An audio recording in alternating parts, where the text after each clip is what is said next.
So good evening, everyone. My name is Roger Anderson. I'm the Director of Wellness for the Westboro Public Schools. We're very pleased tonight to bring to you a program from the Square One Group. The Square One Group is a partnership between the Westboro Public Schools, Westboro Youth and Family Services, the Westboro Rotary Club, and Westboro Connects. We've presented different programs from substance use to this one being called, in their own words, Stories of Hope and Perseverance. We are joined by the Westboro Youth and Family Services Director, Kara Presley, who will be our moderator this evening. And we also have 3 young adults who are graduates of Westboro High School. I'll introduce them now. We have Connor Schoen, who is the graduate of the year 2017. Becca Arena graduated in 2018, and Krithi Krishna graduated in 2019. All 3 of these alumni of Westboro High School have some amazing stories to share with you, really about being human and being part of our community. We do have 3 goals for this evening's presentation. Our first goal is to destigmatize the conversation about mental health. Our second goal is to share stories of hope and perseverance. And our final goal is to empower students to access resources, because in the town of Westboro and in the Westboro Public Schools, we have tremendous resources available. And we want to make sure that both students and families and community members all understand that they have access to support. And so with that, I'm going to hand the presentation over to our moderator, Ms. Kara Presley. Thank you so much, Roger. I'm really excited to be here. I've had the pleasure of getting to know our panelists a little bit before this event. And so I know really confidently that you're going to appreciate and enjoy their stories and learn a lot from them this evening. So our plan is to have each of our panelists give a presentation, tell a little bit of a story about their own experiences, and then we are going to share some questions and answers and share with you some resources. So let's dive right in. I'm going to have each of them introduce a little bit more about themselves before they tell their stories. And I'm going to start with Connor Schoen. Hi, everyone. It's so great to be here. My name is Connor Schoen, and like Mr. Anderson said, I'm class of 2017 for Westboro High School. Feels like a decade ago already, but only 4 years ago. I am currently the co-founder and executive director of a nonprofit called Break Time. We're a Boston-based nonprofit working to end young adult homelessness. I started Break Time in 2018 when I was a student at Harvard after graduating from Westboro. And our goal is really to empower young adults experiencing homelessness, many of whom are experiencing challenges with mental health, to build sustainability in their lives while building resilience in their communities. So we work to recruit young people from other organizations, provide 2 weeks of training, and then place them for 3 to 6 months of purposeful transitional employment, learning to see their own power and potential through purposeful work in the community. So for me, what I do now at Break Time and sort of everything that has made me who I am today and defines my mental health today came through my experiences of coming up through the Westboro system and really learning to grapple with my mental health, primarily when I was a junior and senior in high school. When I was in high school, I knew that I was facing challenges. I didn't know what to call them at the time. I didn't have the words or the diagnosis to explain what these anxieties, what these challenges really were. I now refer to my mental illness as a mixture of anxiety and depression, but those words meant nothing to me. Depression was just a synonym for sadness that was maybe a little bit more severe, and anxiety just meant craziness. I didn't really understand what those clinical terms meant, and it made it hard for me as someone who's kind of more quantitative and likes labels for things to be able to understand really and name what I was experiencing.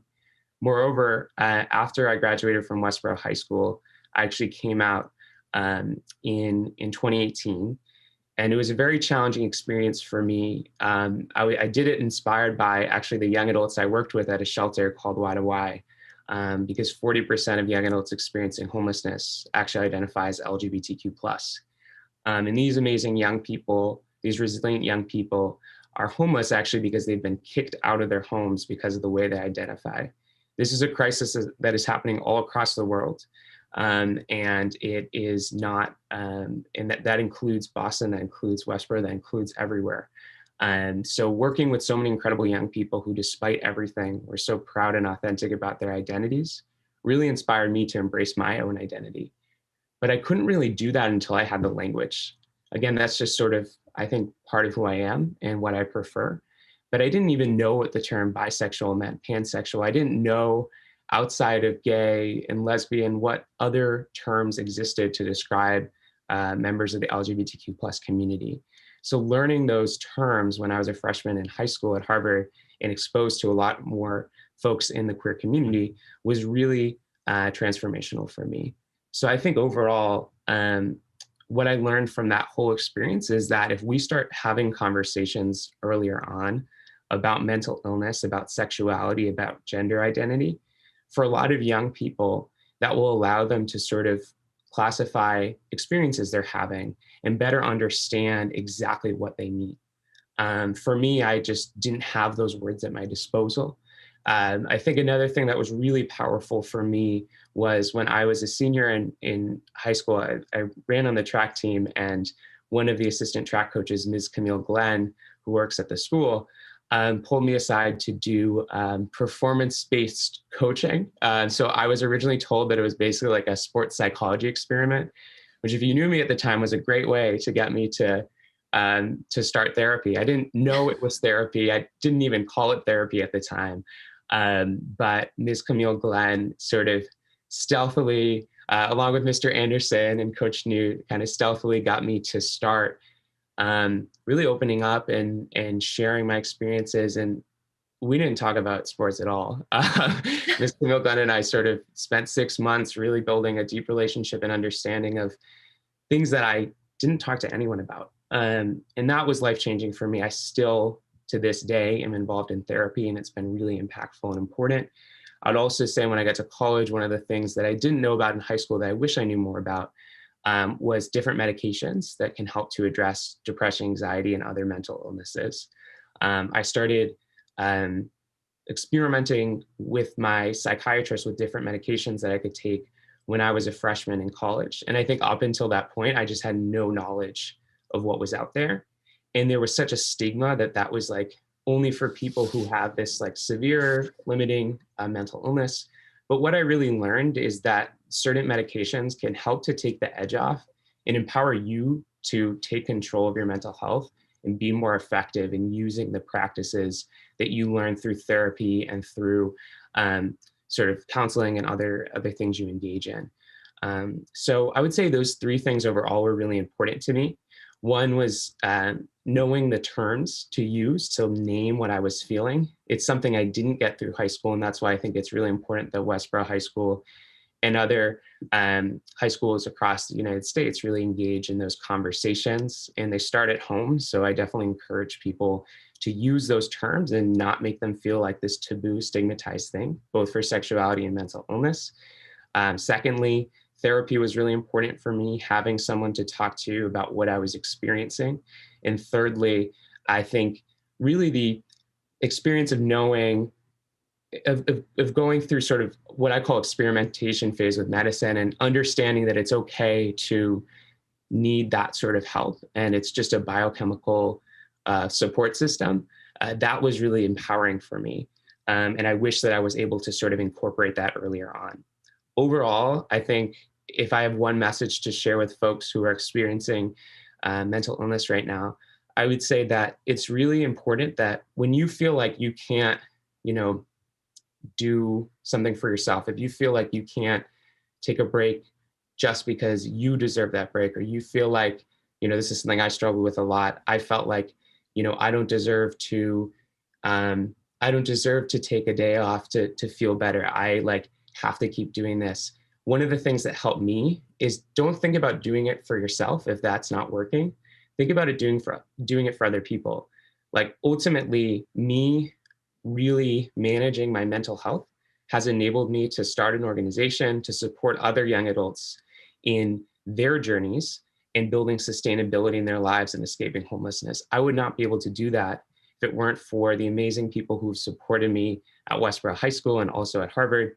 And I think it's important to recognize that if you're feeling like you don't feel like you deserve the support, or you don't feel like you deserve that time for yourself, just remember that you doing those things and investing in yourself is having a positive impact in the lives of others as well.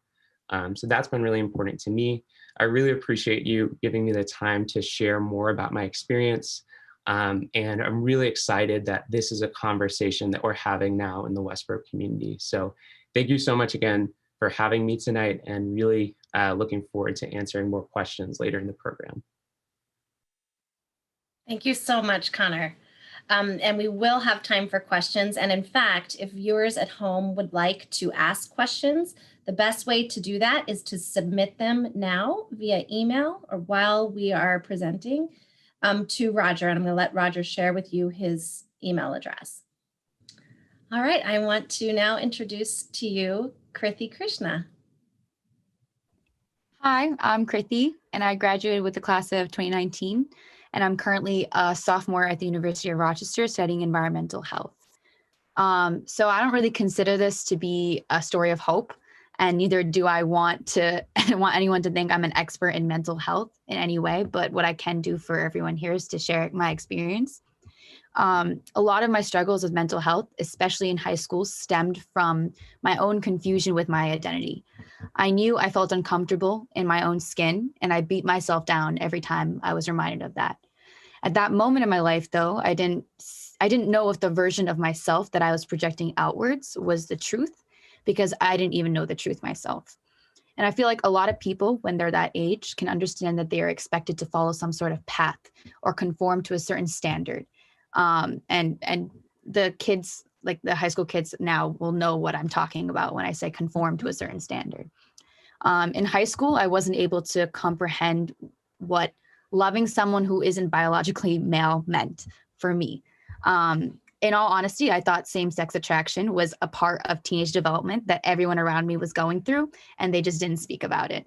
And I want to be frank with you all. I believe that the environment this school nurtured created an unwelcoming place for me and many others. And I really hope that there are high school students currently that resonate with me and can actually speak up about any harassment that they have faced in high school, because I do know that there are other people with the same stories that can speak towards some sort of bias or unwelcoming atmosphere that they have felt in Westboro High School.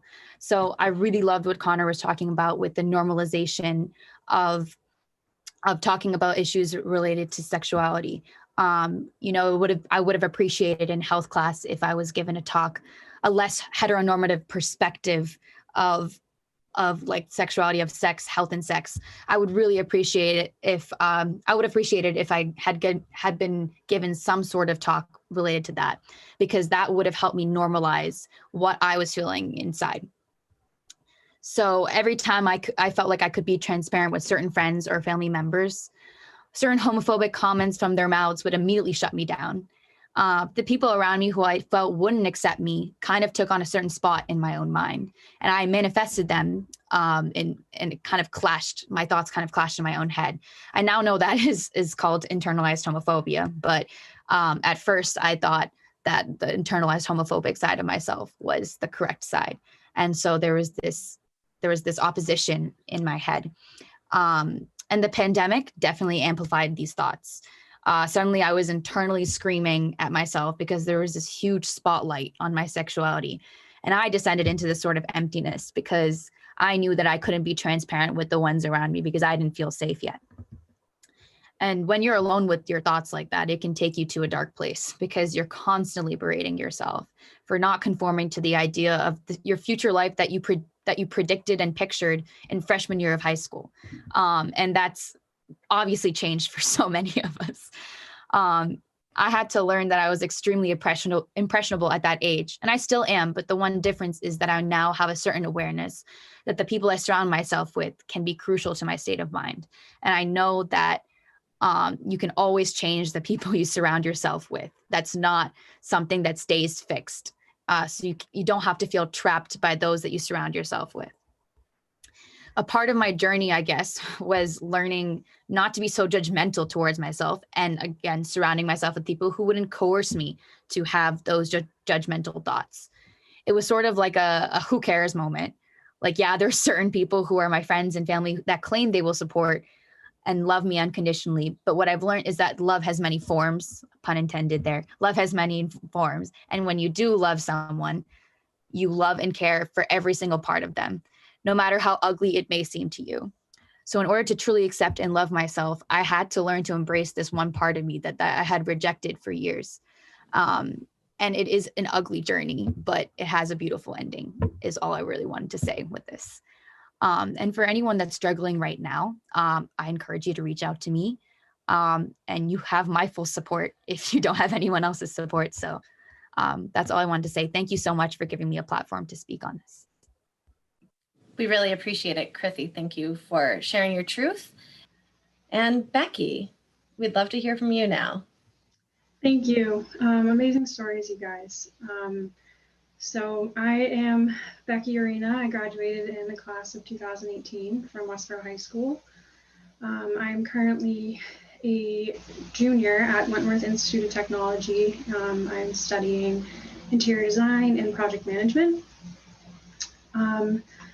So the story that I want to share with you guys today, I'm just wanted to share the realness of what mental illness can look like and what it can do. I think that's a really big part of destigmatizing and just making this language more normalized, because it is something that a lot of people deal with. So again, I want to thank you all personally for hearing our stories today. It means a lot to me. It's my goal that I will play a part in helping someone somewhere, somehow, no matter how small that impact may be.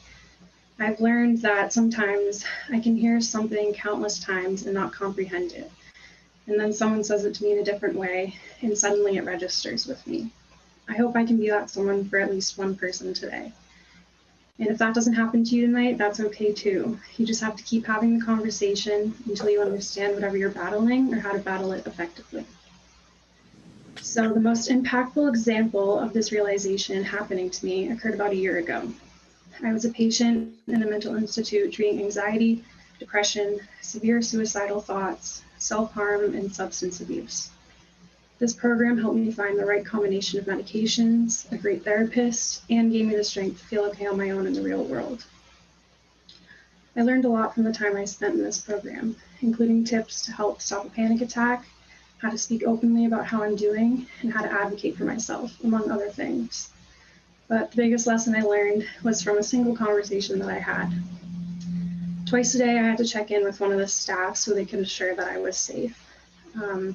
We could also talk freely about anything we wanted to, since it was one of the only times throughout the day that we had some sort of privacy. This day, I was talking with a nice young man named Ben. I'll never forget his name. Ben is one of those people that are wicked easy to talk to, so easy that you sometimes share things that surprise even yourself. This day in particular, I shared with him that I was constantly struggling with feeling weak. This is one of my struggles that I still battle with to this day, but less so than I did then. I let myself get to the darkest point in my life, one that I didn't think I was going to return from. I was suicidal, severely underweight, abusing substances, skipping almost every meal, self-harming, and just completely hating myself. I got so low that I felt close to death, either by actively ending my life or just letting myself wither away. I found myself in this situation because I was too embarrassed to ask for help. I didn't want the people in my life thinking I was weak or lesser than them because I needed help. I hated taking medication because I knew there were plenty of other people in the world who were okay enough to not have to take it. I was constantly hating that I felt weaker than other people because I wasn't okay. I had a friend who at the time was suffering from depression, and she sought no medical treatment for it. I told Ben that I was weak because I needed medication, a therapist, and a hospital to be okay, and she was fine without all of that. Ben's response to me was something along the lines of, I understand how you're feeling, and I'm sorry for that, but let me explain to you why I don't think you're weak. Let's take diabetes, for example. People who have diabetes need medication and treatment for their illness. If they don't take their medication, they could become very ill or even die. That's just a fact. So, and on top of that, we as a society don't believe that them taking their medication makes them weak at all. In fact, if they didn't take their medication, we'd think they're pretty stupid. So why would someone decide not to treat their illness? That just doesn't make sense. Ben told me, you have an illness. Taking medication and seeking help doesn't make you weak. If anything, it makes you that much stronger because it takes bravery to admit you need help, especially if you're afraid of appearing weak. And this was my moment of realization. I'd heard the narrative of asking for help isn't a sign of weakness, it's a sign of strength, countless times before, but for whatever reason, Ben just said it right that day. Now, when I was asked to prepare a story for this presentation, I was asked to share stories of hope, and I told them I wasn't going to do that, and here's why. I thought back to when I was 16 years old, as I'm sure some of you are, and I thought about what I'd want to hear then. Stories of hope is probably the last thing on my list. In my experience, it doesn't do much good telling someone who's struggling with mental illness to be hopeful, as hopelessness can be a severe symptom of said illnesses, as is the case for me. Instead, I'm going to share a message of perseverance. In doing so, it's my desire that I will be able to empower whoever is listening in their own battle with mental illness. So this is an analogy that I use to help explain my illnesses to people who don't know what it's like to suffer from mental illness. I suffer from anxiety and depression. Imagine yourself in a boxing ring and someone who looks a lot like yourself, only much stronger and meaner, is staring back at you. They are ruthless and they don't fight by the rules. You get knocked down a lot and it's really, really hard to fight your way back onto your feet. But the second you throw in the towel and give up, the second you decide not to get back up, it all fades away and they've just defeated you. Every day I wake up and I decide to fight. I have to decide that no matter how strong they get or how many times they knock me down, I will always find a way to get back up. I need to never stop fighting. This, coupled with Ben's story, is why I believe I'm strong. I go about my day doing things like showering, eating, class, or driving, things that most people do on a daily basis without even blinking an eye. And here I am, living out the actions of my life. And on the inside, I'm constantly fighting this battle. How amazing is it that I'm able to do all of these things that others can't, all while fighting this terrible battle within myself? And sure, some days are harder than others. Some days the fight seems completely overwhelming and unattainable. But as long as you wake up and choose to fight, you're strong and you will be okay. Because someday you'll be able to look back and say, wow, this fight used to be a lot harder than it is for me today. Take me, for example. I was at the point of no return, but because I decided to show up and fight every day, I'm the person that I am today. I'm a student, a daughter, a friend, a partner, and so much more. All because I didn't give up and I didn't let my illnesses take that away from me. Thank you again for taking the time to listen to us today. I hope that we're able to make an impact on your lives and empower you to keep fighting. Thank you.